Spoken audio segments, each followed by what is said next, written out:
अरे मेरे rock stars, क्या हाल चाल। अरे पिछली क्लास में मगध साम्राज्य और ब्राह्मण साम्राज्य में जो मर्डर मिस्ट्री हत्याकांड चली थी, मजा आया था ना।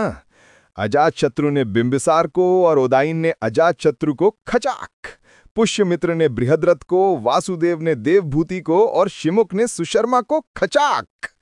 और दोस्तों, मगध में जैसे ही राजा मार का ये गेम ऑफ थ्रोन्स चल रहा था, पश्चिमोत्तर बॉर्डर पर सिक्योरिटी हट गई, गेट खुल गया और विदेशी आक्रमणकारियों की लाइन लग गई। बच्चों, विदेशी आक्रमणकारियों का क्रम याद करने का एक फिल्मी तरीका सुनो। सबसे पहले कौन आए? हिंद यूनानी। सोचो, आई से शुरू होता है आक्रमणकारियों का नाम। आई इज हिंद यूनानी, इंडो ग्रीक्स। एस शक, पी पहलव, के कुषाण। याद रखने का सुपरहिट डायलॉग, ISPK, ISPK। भाई, ये तो एकदम फिल्मी डायलॉग जैसा है। तो चलो आज इन्हीं बिन बुलाए मेहमानों की क्लास लेते हैं। अब सुनो यूनानियों की कहानी, द इंडो ग्रीक्स। सिकंदर का नाम तो सबने सुना है। उनका सेनापति था सेल्यूकस। सेल्यूकस ने जो साम्राज्य बनाया उसे उसका बेटा एंटिओकस प्रथम ने तो संभाल लिया, लेकिन जब एंटिओकस द्वितीय आया तो समझ लो ये था बॉयकॉट वाला एरा। चारों तरफ विद्रोह। बैक्ट्रिया, जो आज के अफगानिस्तान के आसपास का इलाका था, कि विद्रोह का हीरो था डियोडोटस प्रथम।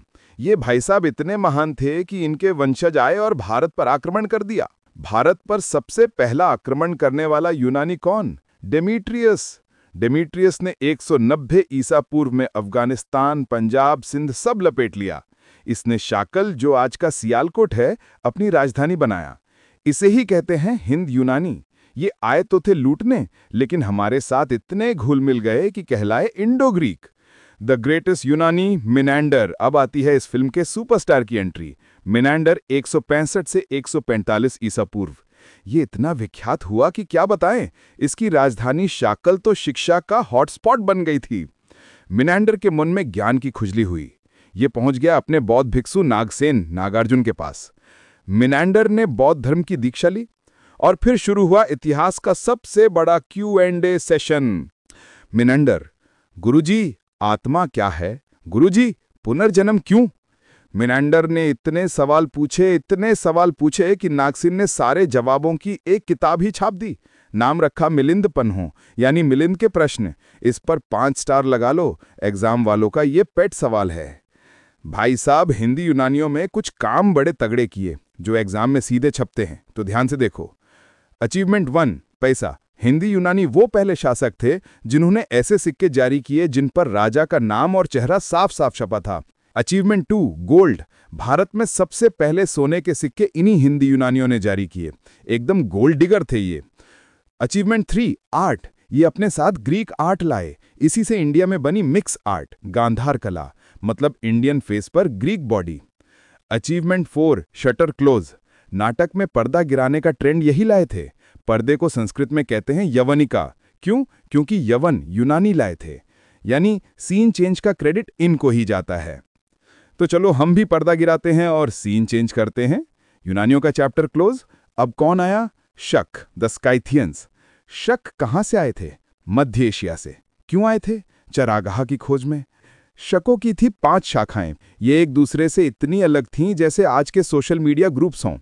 सब ने अपना अपना अड्डा बना लिया। अफगानिस्तान, तक्षशिला, मथुरा, पश्चिमी भारत और ऊपरी दक्कन। पहला शक राजा मो, नाम ऐसा जैसे कोई गहरी सांस ले रहा हो, मो। अब आता है इस कहानी का बाहुबली मोमेंट। बच्चों, 58 ईसा पूर्व में उज्जैन के एक लोकल हीरो, एक स्थानीय राजा ने शकों को पकड़ के ऐसा धोया कि दौड़ा दौड़ा के इंडिया से बाहर खदेड़ दिया। और इसी जीत की खुशी में उस राजा ने टाइटल लिया विक्रमादित्य और बोला, आज से नया कैलेंडर शुरू। कौन सा? विक्रम संवत 58 ईसा पूर्व। ये एग्जाम में आता है।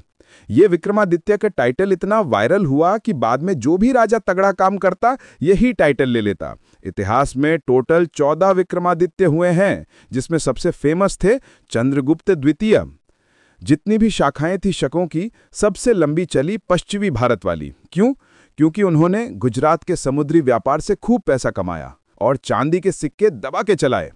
इस शाखा का सबसे प्रतापी शासक था रुद्रदामन प्रथम, नाम में ही रौब है।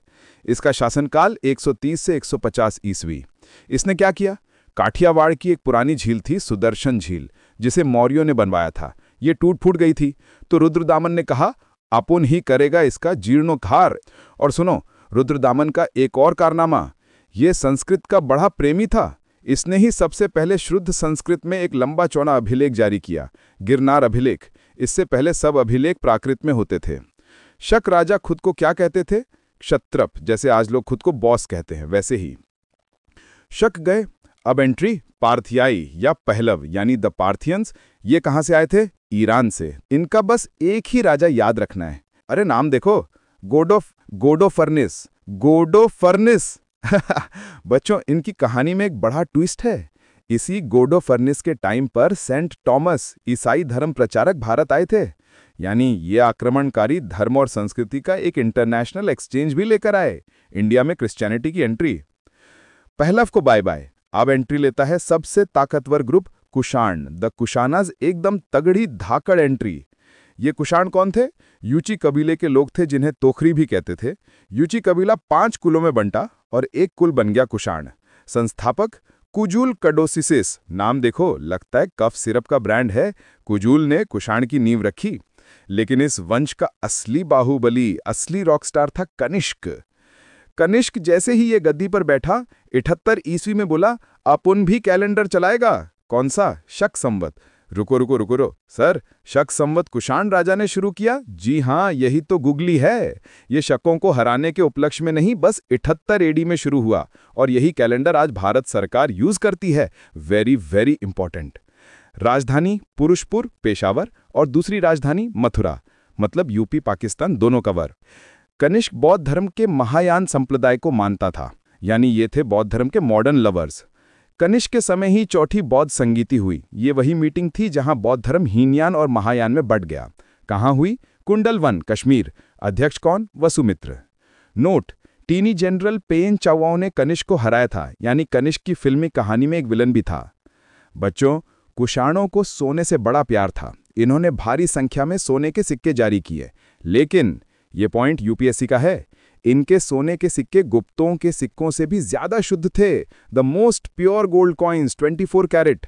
और इन्होंने उत्तरी और उत्तर पश्चिमी भारत में सर्वाधिक तांबे के सिक्के जारी किए, मतलब अमीर और गरीब दोनों का ख्याल। कनिष्क के दरबारी हीरे। चरक, ये कनिष्क का राजवैद्य था। इसने लिखी चरक संहिता। इसमें 8 भाग और 12 अध्याय हैं। यह भारतीय चिकित्सा शास्त्र का विश्वकोश है। इसे रट लेना, कॉम्पिटिटिव एग्जाम में आएगा। अश्वघोष, ये राजकवि था। इसने लिखी बुद्धचरित।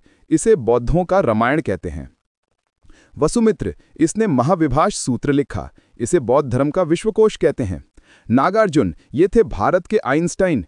ये मिलिंद वाले नागसेन नहीं हैं। इन्होंने सापेक्षता का सिद्धांत यानी थ्योरी ऑफ रिलेटिविटी अपनी किताब माध्यमिक सूत्र में दे दिया था, आइंस्टाइन से पहले ही। कनिष्क का आर्ट और ट्रेड। गांधार शैली और मथुरा शैली का विकास कनिष्क के समय हुआ। सिल्क रूट, रेशम मार्ग। कनिष्क ने इस इंटरनेशनल हाईवे पर कब्जा कर लिया। सारा टोल टैक्स कनिष्क को। इसी ने रेशम मार्ग का आरंभ कराया। बच्चों याद रखना, रेशम बनाने की तकनीक सबसे पहले चीन में खोजी गई थी। आर्किटेक्चर। कनिष्क के टाइम में ही बुद्ध की खड़ी प्रतिमा का निर्माण शुरू हुआ। इससे पहले बुद्ध बैठे या लेटे योग में थे। नोट, कुषाण राजा खुद को देवपुत्र कहते थे, जैसे कोई कहे मैं भगवान का बेटा हूं। ये उपाधि इन्होंने चीनियों से ली थी। The grand finale, the Kanishka का द एंड हुआ 102 ईस्वी में। कुषाण वंश का अंतिम शासक वासुदेव। तो ये थी कहानी बाहर से आए आक्रमणकारियों की, जो आए तो थे लूटने, पर यहीं के होकर बस गए। और इस तरह से हमने आज 4 महान और फिल्मी आक्रमणकारी शक्तियों की कहानी खत्म की। ISPK। चलो अब मेरे एक सवाल का जवाब दो। सवाल है, अगर मिनांडर यानी मिलिंद और नागसेन का Q&A मिलिंद पन्नों आज होता, तो वो किताब में छपता या पॉडकास्ट पर वायरल होता? जवाब कमेंट में जरूर लिखना।